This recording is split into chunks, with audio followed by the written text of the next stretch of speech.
그는 젊고 모험심이 넘쳤으며 더 깊은 무언가를 찾고 있었다. 어느 아침, 그는 자전거에 캠핑 장비를 싣고 태평양 북서부에서 가장 혹독한 풍경 중 하나인 올림픽 국립공원으로 곧장 페달을 밟았다. 그리고 외딴 오솔길 깊은 곳, 올림픽 국립공원 안에서 홀로 남겨졌다. 피도, 발자국도, 싸움의 흔적도 없이 오직 침묵만이 있었다.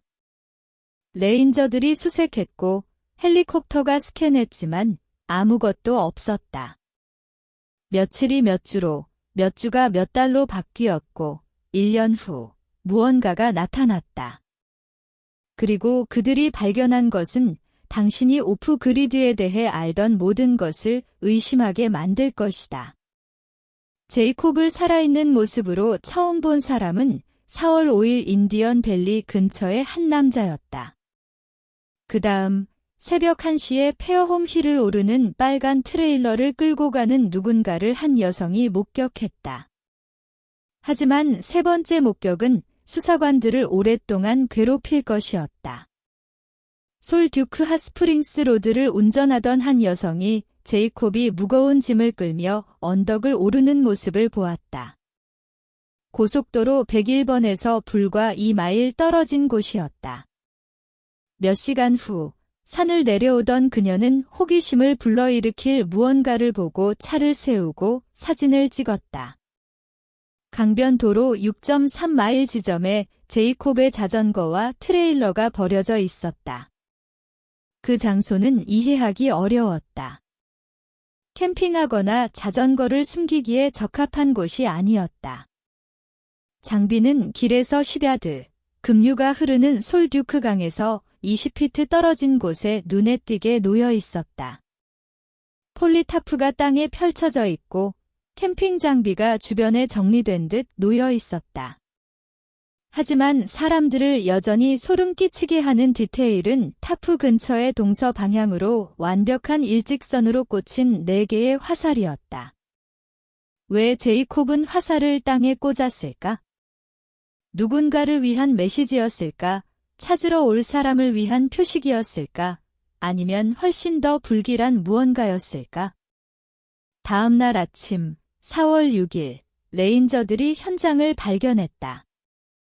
자전거는 기능이 정상이었고 타이어는 바람이 가득 차 있었으며 사고 흔적은 없었다.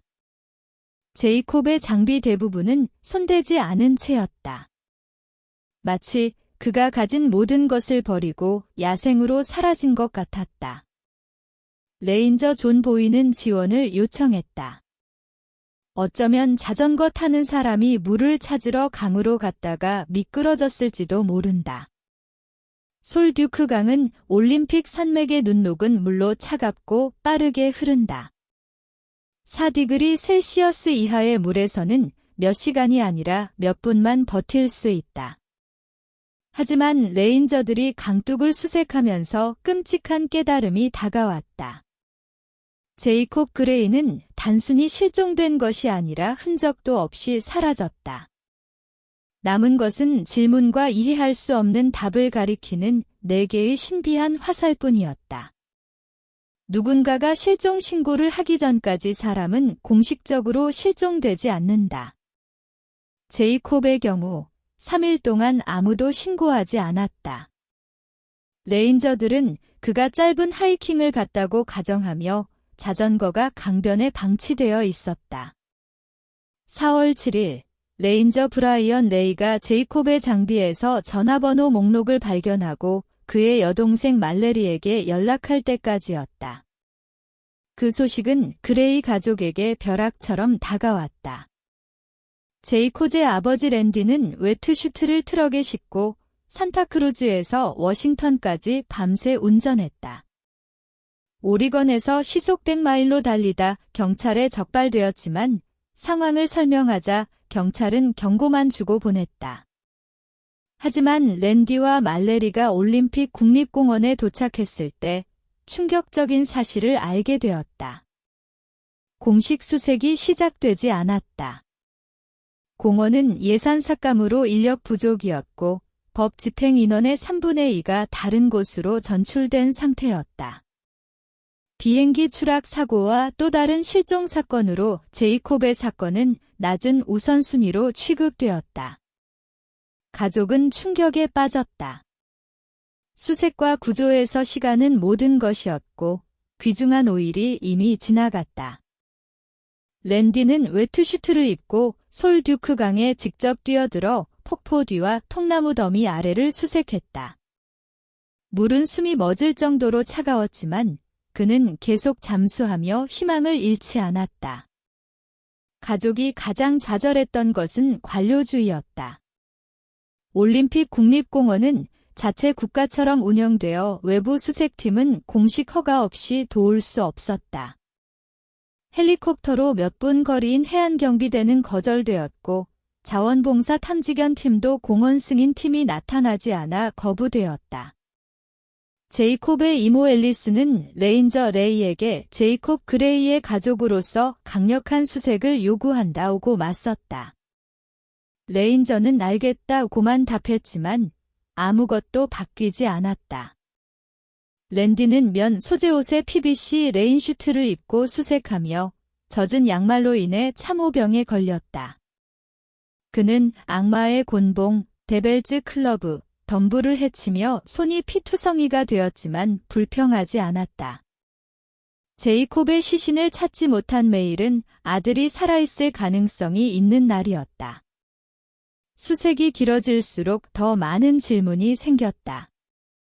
왜 제이콥은 버몬트로 가는 동쪽 여행을 계획하고 아무에게도 말하지 않고 서쪽으로 갔을까? 왜 자전거를 눈에 띄는 곳에 버렸으며 4개의 화살은 무엇을 의미했을까? 제이콥의 자전거가 발견된 곳에서 솔 듀크 강은 태평양까지 78마일 흐른다. 급류 전문가들은 그가 강에 빠졌다면 1마일을 넘기지 못했을 것이라고 했다. 4월의 강은 눈 녹은 물로 빠르고 위험했다. 올림픽 마운틴 구조대 자원봉사자들이 자전거 발견 일주일 만에 도착했다. 그들은 하이킹 부츠에서 러닝화로 갈아 신은 흔적과 이끼 낀 바위에 미끄러진 흔적을 발견했다. 30야드 하류에서는 누군가가 강에서 기어나온 흔적이 있었지만 추적은 정확한 과학이 아니었다. 증거는 누구의 것일 수도 아무것도 아닐 수도 있었다.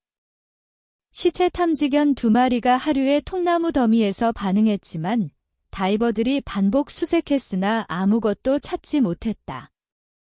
랜디는 모든 유망한 장소를 직접 잠수하며 누구도 충분히 철저하지 않다고 믿었다.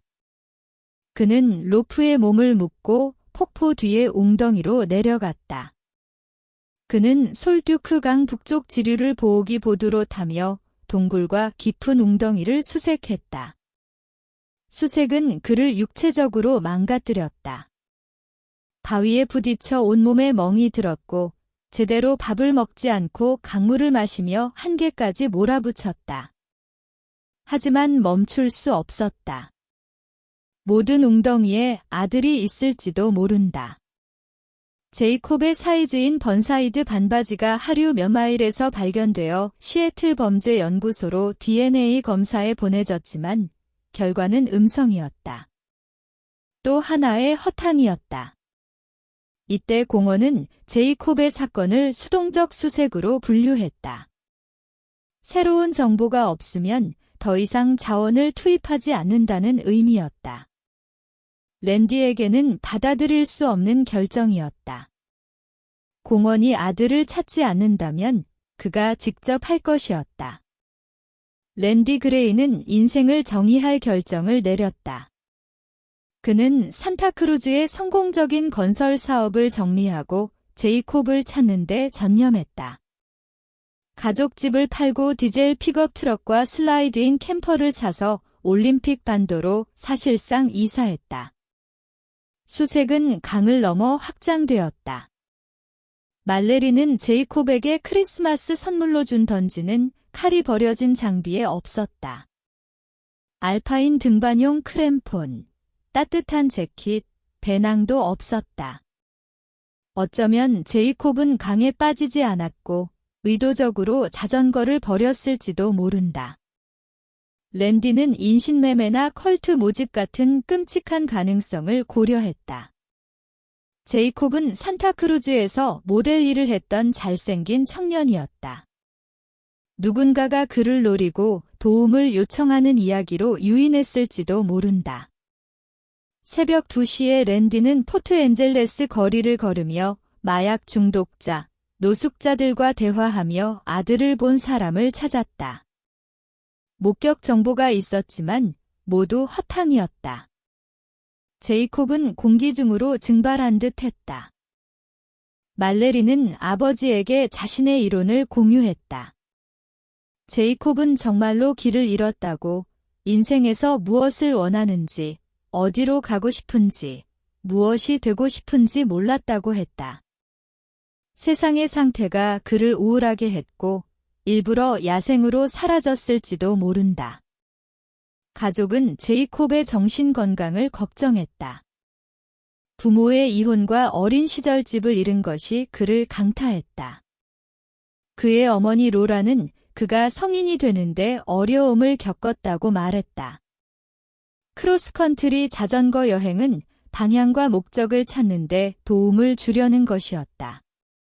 하지만 불안한 신호가 있었다. 제이콥의 장비에서 발견된 성경에는 이사야 34, 14가 동그라미 쳐져 있었다. 사막의 짐승이 늑대와 만나고 털이 많은 염소가 동류에게 부르짖으며 밤의 괴물이 거기에 정착한다. 제이콥은 이 어두운 구절에서 어떤 메시지를 찾고 있었을까? 랜디는 계속 수색하며 희망을 잃지 않았다. 그는 접이식 자전거를 사서 산우한 섬으로 페리를 타고 제이콥이 가명으로 유기농 농장에서 일하고 있을지 모른다고 확인했다. 그는 솔듀크로 반복해서 돌아가 같은 12마일 구간을 그 어떤 산악수로보다 철저히 수색했다. 2017년 8월까지 랜디는 몇 달간 길에서 생활하며 수색이 이끄는 대로 캠퍼에서 잤다. 완전한 여행의 자유라는 부자의 꿈은 악몽이 되었다. 그는 아들을 잃었고 다른 것은 중요하지 않았다. 8월의 보름달은 브리티시 컬럼비아에서 떠도는 거대한 산불 연기로 붉게 물들었다. 랜디는 빅풋 연구자들이 제이콥 수색을 돕기 위해 문을 연 헛간이라는 장소에 있었다. 건물은 소총 케이스, 충전 중인 헤드램프, 거대한 발자국 석고본으로 어수선했다. 데릭 랜들스와 올림픽 마운틴 응답팀은 730마일을 하이킹하며 제이콥을 찾았다. 그들은 솔듀크 위의 산을 누구보다 잘 알았지만 광대한 야생에서 한 사람을 찾는 것은 거의 불가능했다. 그래도 그들은 계속 시도했다. 랜디는 4개월 동안 하루 12에서 14시간 수색하며 몸이 망가졌다. 하지만 그의 결심은 흔들리지 않았다. 이건 계획한 게 아니에요. 랜디가 말했다. 제이콥은 내 친구예요. 내가 아들을 찾으러 여기 있고 싶겠어요. 그는 멈추면 생각하게 되고 생각은 어두운 곳으로 이끌기 때문에 계속 움직였다. 랜디는 제이콥을 현재형으로 말했고 제이콥의 어머니 로라는 과거형을 사용하기 시작했다. 그 차이는 가슴 아프고 의미심장했다. 제이콥을 찾으면 이 캠퍼를 줄 겁니다. 랜디가 말했다. 그 애는 좋아할 거예요. 서핑보드를 위해 쉽고 해변에서 살 수 있어요. 수색은 그의 삶을 집어삼켰지만 멈출 수 없었다. 어딘가에 아들이 그를 필요로 했다. 죽었든 살았든 제이콥은 발견될 자격이 있었다. 8월 10일 금요일, 고지대에서 마멋을 연구하던 생물학자 팀이 마침내 몇 가지 질문에 답을 줄 발견을 했다. 헐 레이크 위 능선 꼭대기 근처, 해발 5,300피트, 제이콥이 자전거를 버린 곳에서 최소 15마일 떨어진 곳에서 인간 유해가 발견되었다. 그 장소는 놀라울 정도로 외딴 곳이었다. 제이콥의 시신은 어떤 오솔길 근처도 아니었다. 2017년 4월, 그 지형은 눈으로 덮여 있었고 눈사태 위험이 있었다. 그는 어떻게 자전거에서 그렇게 멀리 갔을까? 왜 강을 따라 안전한 곳으로 내려가지 않고 올라갔을까? 레인저 레이는 랜디에게 산에 올라가지 말고 전문가들에게 맡기라고 했지만 랜디는 무시했다. 당신이라면 어떻게 하겠어요? 그가 물었다. 아빠가 언제 아빠를 멈추나요? 홀로 산을 오른 랜디는 제이콥의 유해를 내려오던 레인저들을 놓쳤다. 디어 레이크 위에서 그는 29세 아이오와 여성에게 심정지로 심폐소생술을 하는 레인저들을 만났다. 랜디는 가슴 압박을 교대하며 도왔다. 그중 한 레인저는 제이콥을 산에서 내려온 팀의 일원이었다. 노력에도 불구하고 여성은 사망했다. 제이콥의 공식 사인은 불확정으로 기록되었다. 클라운 카운티 검시관은 치과 기록으로 그를 식별했다. 그는 담배 라이터, 보온 의류, 충분한 음식, 그리고 조부의 성경을 지니고 있었다. 생존에 필요한 모든 것을 가졌지만 그는 살아남지 못했다. 저체온증이 사망 원인으로 추정되었지만 그것은 그가 어떻게 죽었는지 설명할 뿐, 왜 죽었는지는 설명하지 못했다. 강하고 유능한 청년이 왜 아무도 찾지 않는 나무 없는 능선에서 홀로 죽었을까? 수색을 괴롭혔던 질문들은 새로운 긴박함을 띠었다. 왜 제이콥은 동쪽 여행을 계획하고 아무에게도 말하지 않고 서쪽으로 갔을까? 왜 자전거를 잠그지 않고 눈에 띄게 장비를 펼쳐 놓았을까? 왜 4개의 화살이 땅에 꽂혔을까? 그가 진정한 목적지를 알리려 했던 메시지였을까? 가장 중요한 것은 제이콥의 유해가 공중에서 보일 수 있는 노출된 능선에서 발견되었다는 점이다. 자전거가 발견된 직후 헬리콥터가 투입되었다면 그가 살아서 발견되었을까? 제이콥 그레이의 진실은 누구도 상상했던 것보다 단순하고 심오할 수 있다. 수색 및 구조 매뉴얼 로스트 퍼선 비헤이벼의 저자 로버트 캐스터 박사는 미스터리를 이해할 단서를 제공했다. 아이들은 종종 위로 올라갑니다. 그가 설명했다. 비전 퀘스트에 있는 사람들도 마찬가지죠. 신에게 받은 메시지에 따라 달라요. 저는 사람들이 산을 오르는 걸 봤습니다. 제이콥은 성경에서 사막 짐승과 밤의 괴물에 관한 구절을 동그라미 치며 답을 찾고 있었다. 가족은 부모의 이혼과 어린 시절 집을 잃은 후 그의 정신 건강을 걱정했다. 그는 성인이 되는 전환기에 어려움을 겪으며 방향과 목적을 찾고 있었다. 만약 제이콥의 자전거 여행이 크로스컨트리 투어가 아니라 야생으로의 영적 여정의 시작이었다면? 의미를 찾기 위해 안전한 곳으로 내려가지 않고 산으로 더 높이 올라간 퀘스트였다면? 땅에 꽂힌 4개의 화살은 구조자를 위한 메시지가 아니라 제이콥 자신의 나침반이었을지 모른다. 그가 절실히 필요했던 답을 찾으려 선택한 고지대로의 길을 가리키는. 랜디 그레이는 처음부터 옳았다. 제이콥은 올라갔다고 그는 말했다. 대부분의 길 잃은 성인은 문명을 향해 내려가지만 제이콥은 전혀 다른 무언가를 향해 올라갔다. 결국 제이콥 그레이는 레이크 위의 외딴 능선에서 찾던 것을 발견했다. 평화였는지, 이해였는지, 아니면 고난의 끝이었는지 우리는 알 수 없다. 하지만 그의 이야기는 때때로 가장 큰 미스터리가 누군가에게 무슨 일이 일어났는지에 관한 것이 아니라 그들 내면에서 무슨 일이 일어나고 있었는지에 관한 것임을 상기시킨다. 야생은 제이콥 그레이를 집으로 불렀고 그 나름의 방식으로 그가 찾던 것을 정확히 주었다. 비극은 그것이 그의 가족이 평생 치러야 할 대가를 동반했다는 것이다.